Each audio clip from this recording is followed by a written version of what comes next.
Hi, my name is Sassy. I am very, very happy, although I look completely nervous because I'm a nervous wreck right now. Because I'm on talking to a camera and on YouTube and whatnot. Um, I am very, very happy to welcome you to my channel, Astro Cubed. And I would like to say a few words in the beginning, introducing myself, and kind of like showing you what kind of astrology I do. That I also do some tarot, but then again, I don't, but I get into that. Um, but let me start at the beginning. So, I'm German, so I apologize for my English. I try my best to get the message across, let's say. But I still struggle a lot with my English for various reasons, so apologies. My name in German is Henrike, which is uh, almost unpronounceable in English, at least to my ears, to my German ears. So I do not tolerate English pronunciation of my German name. So apologies for that. Um, so go with the name Sassy, which is part of my last name, which is also unpronounceable for English speakers as well as German speakers. Yeah, if it might sound a bit sassy, I'm sorry. It was roller derby girls who named me Sassy. So it's in their world, it's in my past world, it was appropriate. Let's just say. Yeah. So my kind of astrology is not the polished kind because I'm not the polished kind of person, so to speak. I'm more of the raw, radical, kind of hanging on to life by two threads at all times. Sometimes just one. So I apologize if this is like not high and whatever content. It is what it is. Times are tough. Life's a challenge, and you can see it with me. So, that said, I have been struggling with sickness in general for all of my life, really. I've recently kind of recovered from something I would diagnose as chronic fatigue syndrome, although I don't have any sort of official diagnose. I gave up on the medical system some years ago. So, and I don't intend to return to it. I'm struggling with energy levels still, but it's getting better. Um, I also probably am autistic and have ADHD, but I don't care. It's just a symptom in my eyes. It's not really a disease, so a sickness, really. So I just treat it as a symptom, which means that I usually don't treat it unless I really, really have to. And I always search for the underlying problem.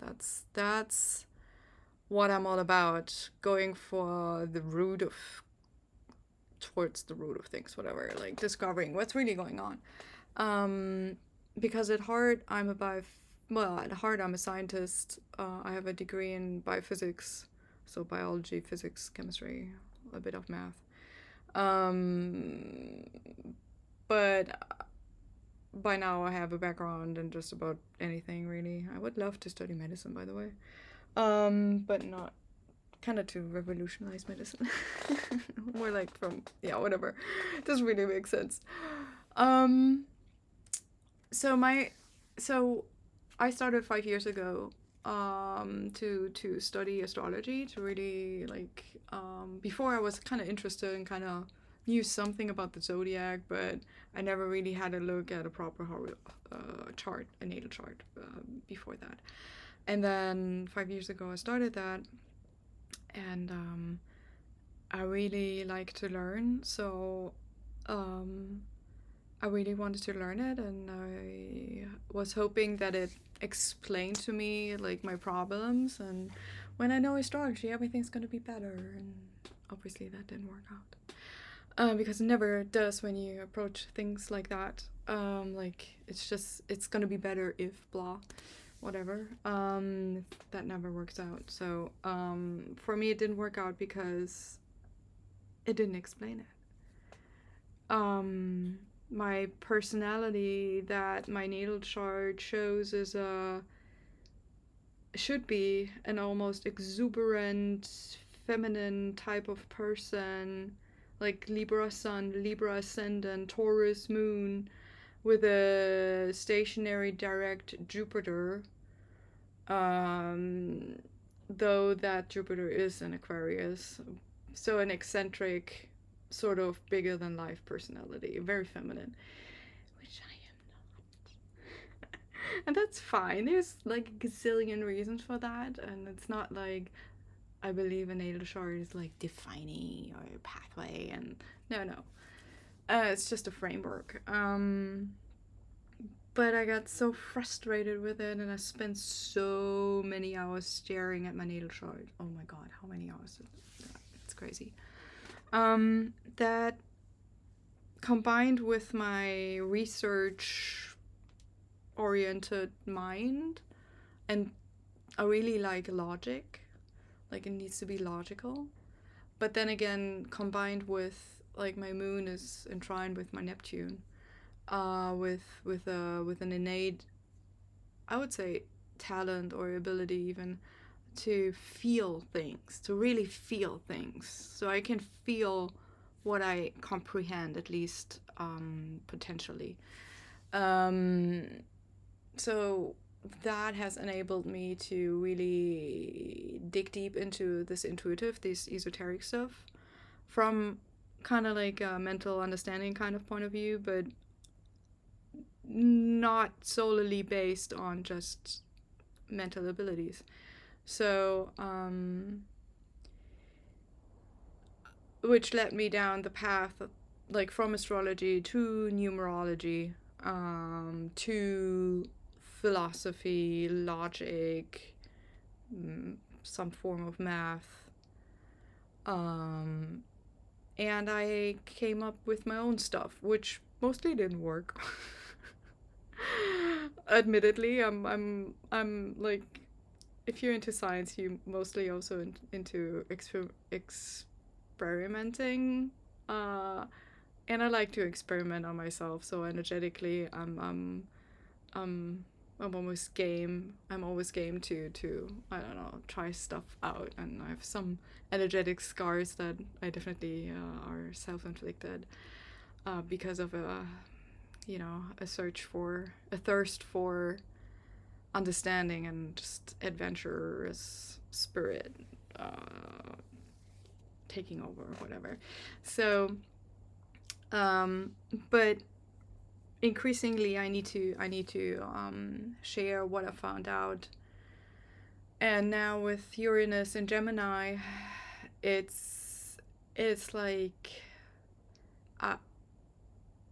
the need to speak out is getting bigger and bigger. So here I am, following my intuition. The thing is though that this Uranus and Gemini actually makes me nuts. Like, obviously it makes me nuts because it's basically, if you follow the association of the tarot cards to the decans, Uranus has moved from the Seven of Pentacles to the Eight of Swords, which is like out of the frying. No, how does the saying go? Out of the something into the frying pan, or is it out of the frying pan? And what is the other one? You know what I mean. It's like, what's worse, Seven of Pentacles or Eight of Swords? And it's hard to say because Seven of Pentacles is like a waiting game. It's I think it's Saturn. Is it Saturn? Let me just look that up. Yeah, it's Saturn and Moon. No, Venus. Saturn and Venus ruled, and Eight of Swords is Jupiter and Mercury. So like a blown up mind, like inner demons and stuff like that, perspectives on end. So both is tough, but Gemini is definitely um, very communicative and reaching out. And I'm reaching out and I'm being reached and I need to speak out. The thing is that the things that I found out for myself is entirely, like, apart from astrology, it's that since in these 5 years since I started studying astrology, I also went through massive uh, working through trauma, like really hard, and I'm still very far from being done with it. So I have 5 years now under my belt of an extended dark night of the soul. And I really mean that. It's been 5 years. There's no one really left in my life. No family. I don't have a boyfriend or partner. I don't have kids. My original family is basically gone, or, well, story for itself. And there are no friends. Because I just can't, like, relationships are based on some form of stability, but I'm changing too fast, which sounds like I'm just psychotic or like unstable, but I'm just going through the stuff so fast by now after 5 years of an extended dark night of the soul, and you're still alive. It's kind of like, duh, yeah, of course you're faster now than the average person, and not that I'm, like, interested in really having a relationship with an average person by now, for various reasons. Yeah, but even those ones that are fast are, yeah, it's difficult. I'm definitely also very much looking for friends. So if you feel like you've got that change thing going for you, hi, we might be best pals of tomorrow. So working through all of this stuff has led me down has led me down to, or has led me down the path that it's super important to understand that the personalities are just tools. They serve a purpose. So the usual nature chart that you look at is just the clothes that you wear, so to speak. Like, but it doesn't describe who you are at the core. We're looking at that at the natal chart really to explain to us who we are and why we are the way that we are. But really, it barely scratches the surface. And I think the concept of the soul and the personality, or the soul and the ego, to have that as a polarization helps a lot. Because the soul is the part that's like, I'm not sure really if I believe that it's eternal, because I believe that the soul is evolving, and if it's eternal, it's kind of like concept, it contradicts each other. But anyway, it's the soul is definitely a more eternal part of us, so the one that is living across incarnations, or rather lives through incarnations. And the personality is really something like a tool, like clothes that you wear, that the soul wears. And that's of course, a tough perspective for the ego. But once you've been through enough ego death, I believe that there is the possibility that a very healthy way to deal with the ego can manifest, in which the ego becomes flexible instead of having to die again and again. Like, being flexible, a flexible ego still means that the ego is dying again, again, again, because the ego is still the ego. It doesn't really like to die. It's still uncomfortable and painful and like, ugh. But it gets easier Also because then you can allow your ego to get inflated at times when you use it. Then you use your ego as a tool and not as, like, you don't see it as something inevitably that is inevitably in your way. Like, you always just have to kill it. Like, oh, you got big again. Let me murder you again. So but how does this point of view, we have the soul and you have the personality, how is it reflected in astrology? And for me, it is not. Like, I've really searched. I like to use stuff that others, like, have established, because I'm not, like, as eccentric and as I may be. I really like traditional stuff as well. I really do. I don't like reinventing the wheel. I don't like, reinventing the wheel for no reason. I like reinventing the wheel if it's necessary. I'll be the first to do that, but not only if I have to. So I've been searching and trying to find answers, and draconic astrology, for example, is one of the things that came across my path, where I thought, well, that could be about the soul. It's definitely about purpose, but was not giving me answers for a longer period of time, like for half a year or something, maybe even up to a year, but not extendedly. I also dipped my toes into Vedic astrology, and then lots of different things, but so, and also heliocentric astrology, but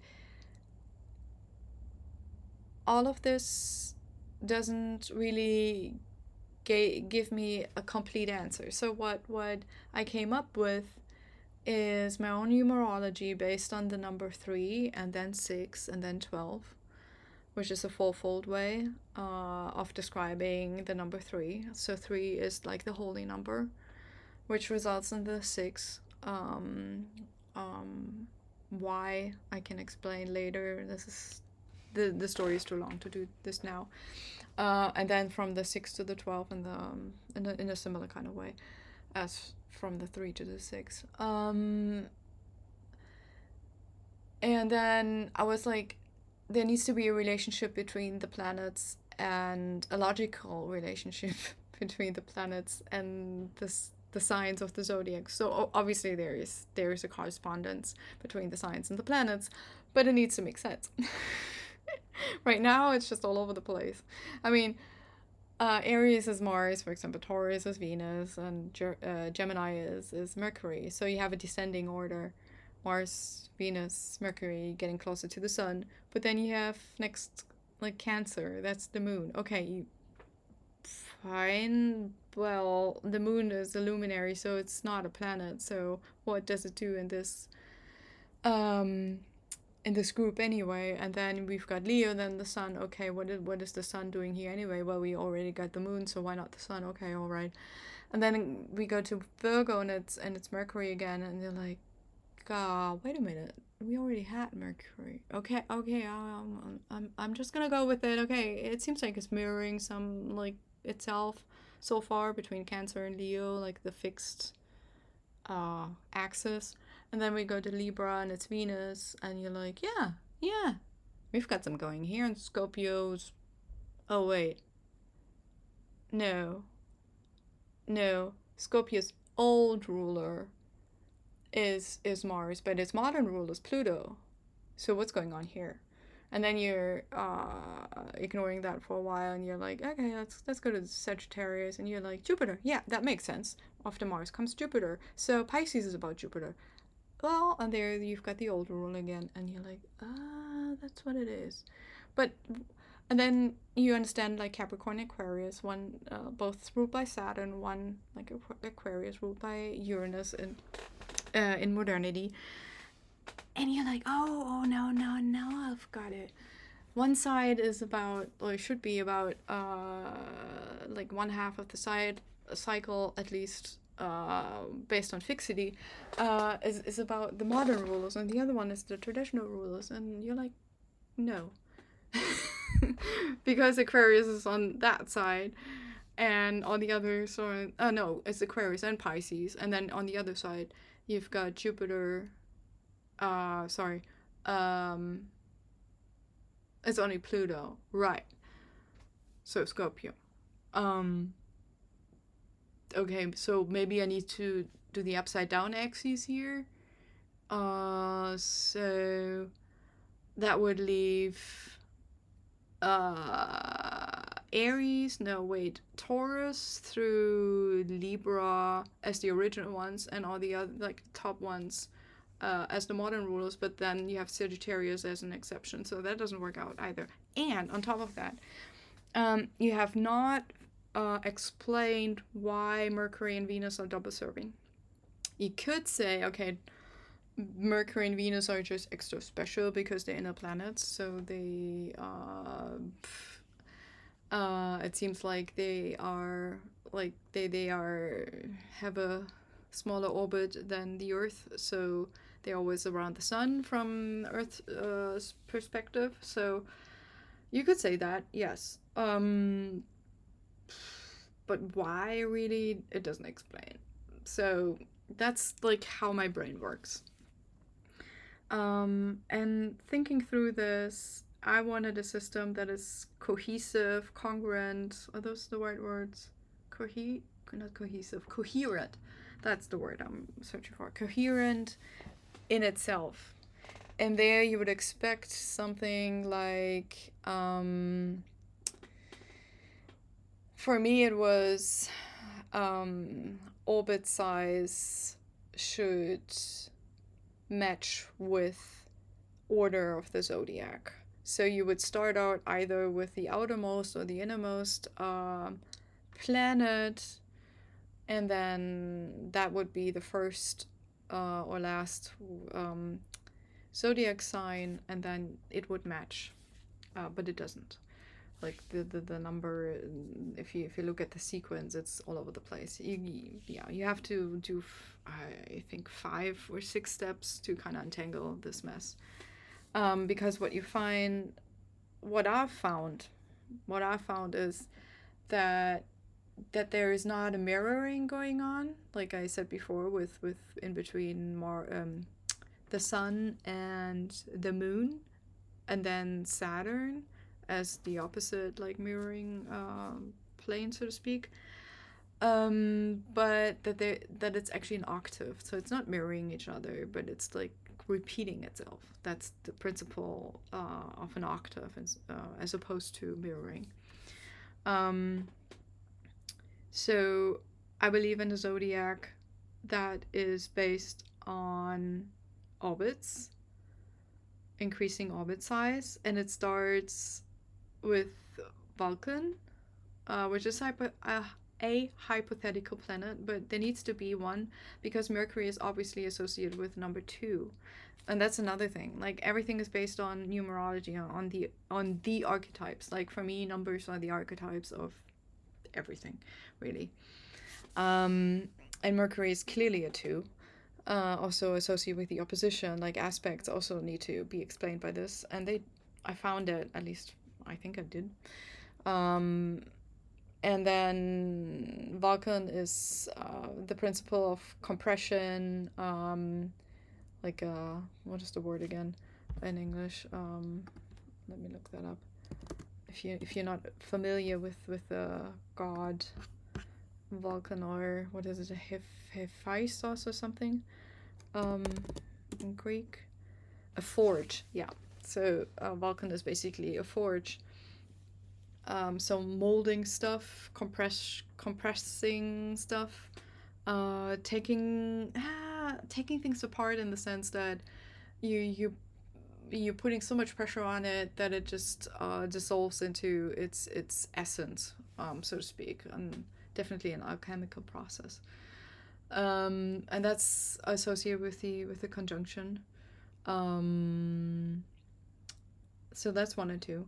And then 3 is Venus. Venus, a very feminine, or the feminine planet. 3, the feminine number. And then 4, Mars, the drive, the motivation, the energy.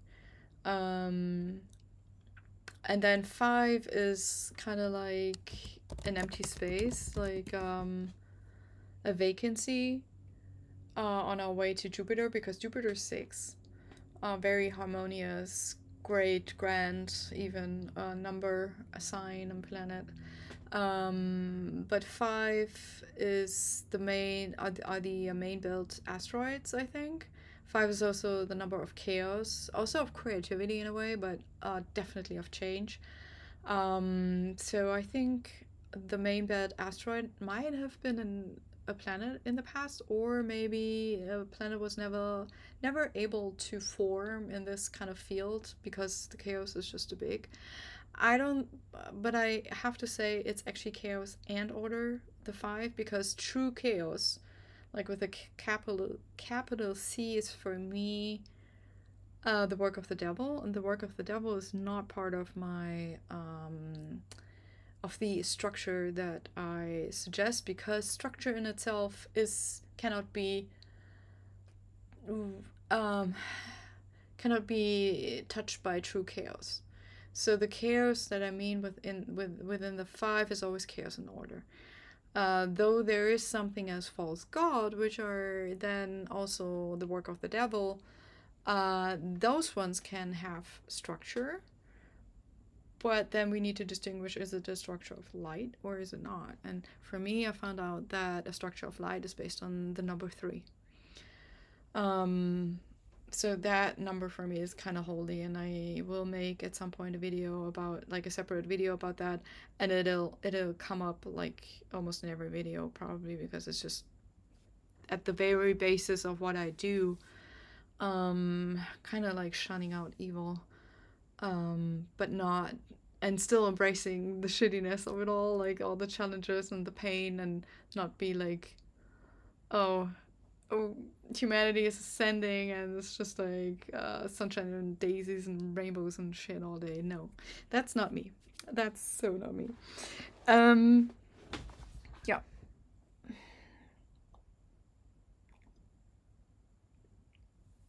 So Jupiter is 6, Saturn is 7, and then Jupiter is obviously Sagittarius. 7 is Saturn and Capricorn.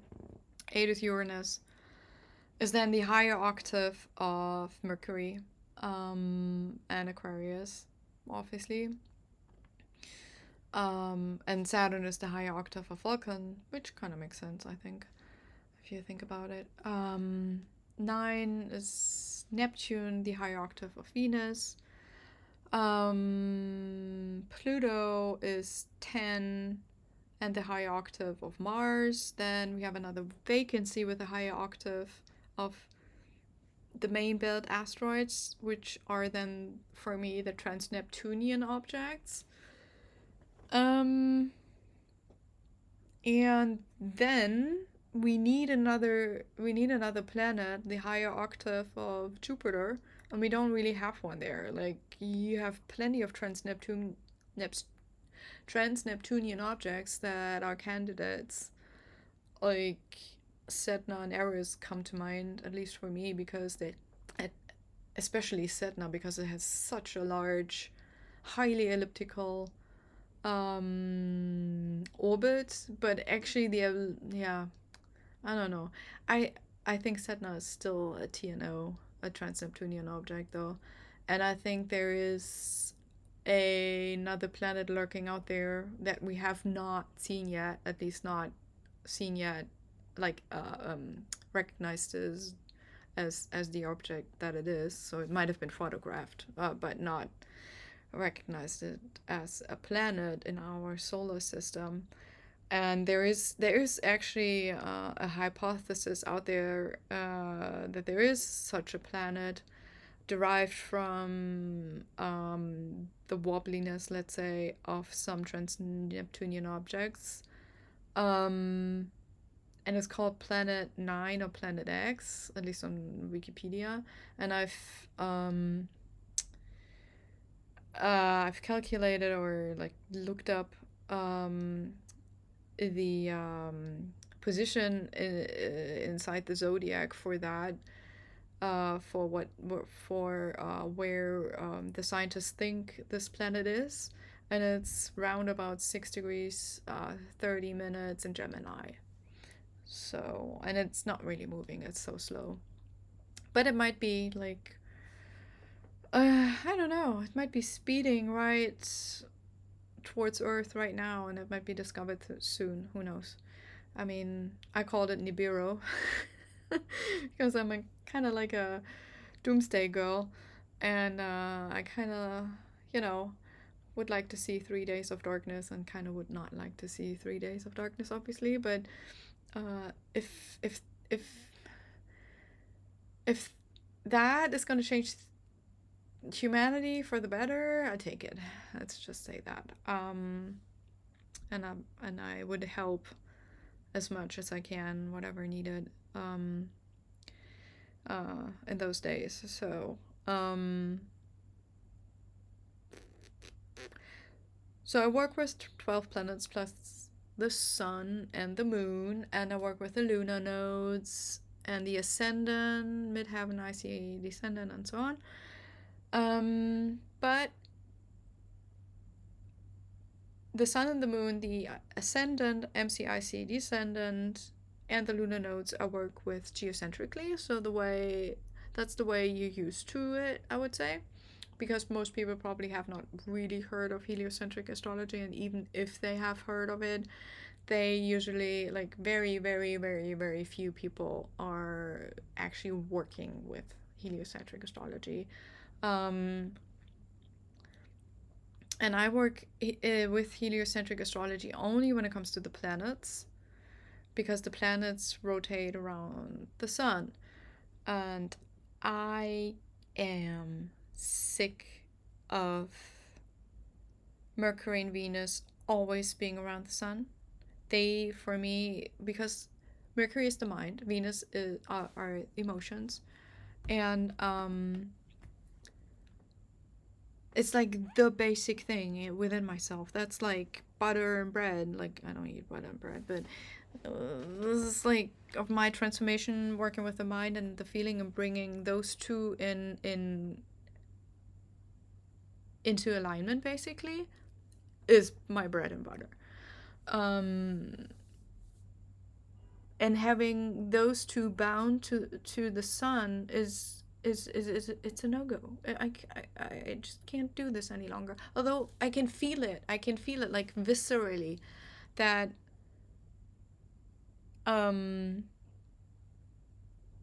that they are bound.